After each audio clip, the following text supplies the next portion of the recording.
ಪ್ರಜಾಪ್ರಭುತ್ವ ವ್ಯವಸ್ಥೆಯಲ್ಲಿ ಮತದಾನ ಮಾಡತಕ್ಕಂಥದ್ದು ಪ್ರಜಾಪ್ರಭುತ್ವದ ಬುನಾದಿ.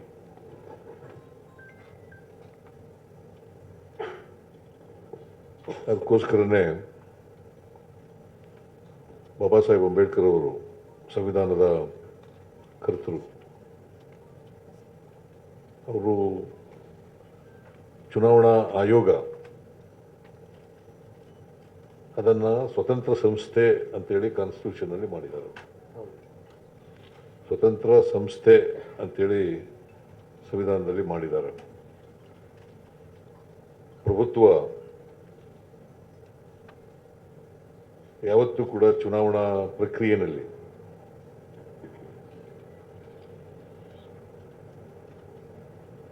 ಮಧ್ಯಪ್ರವೇಶ ಮಾಡಬಾರದು.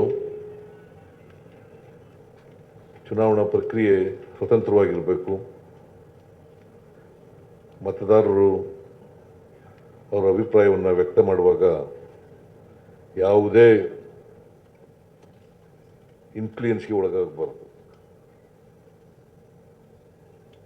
ಮತ್ತು ಮತದಾರರು ಸ್ವತಂತ್ರವಾಗಿ ಮತ ಚಲಾಯಿಸ್ತಕ್ಕಂಥ ವ್ಯವಸ್ಥೆ ಇರಬೇಕು. ಅದಕ್ಕೋಸ್ಕರನೇ ಸಂವಿಧಾನದಲ್ಲಿ ನಾವು ಫ್ರೀ ಆ್ಯಂಡ್ ಫೇರ್ ಎಲೆಕ್ಷನ್ ಅಂತ ಹೇಳಿದ್ವಿ. ಫ್ರೀ ಆ್ಯಂಡ್ ಫೇರ್ ಎಲೆಕ್ಷನ್ ಆಗಬೇಕು.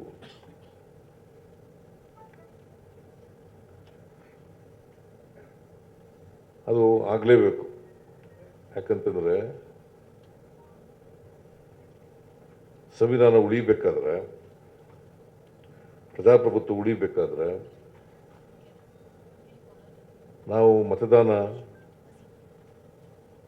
ಸ್ವತಂತ್ರವಾಗಿರ್ತಕ್ಕಂಥ ರೀತಿಯಲ್ಲಿ ನೋಡ್ಕೊಳ್ತಕ್ಕಂಥದ್ದು, ಅದನ್ನು ಕಾಪಾಡ್ಕೊಳ್ತಕ್ಕಂಥದ್ದು ಎಲ್ಲ ಸರ್ಕಾರಗಳ,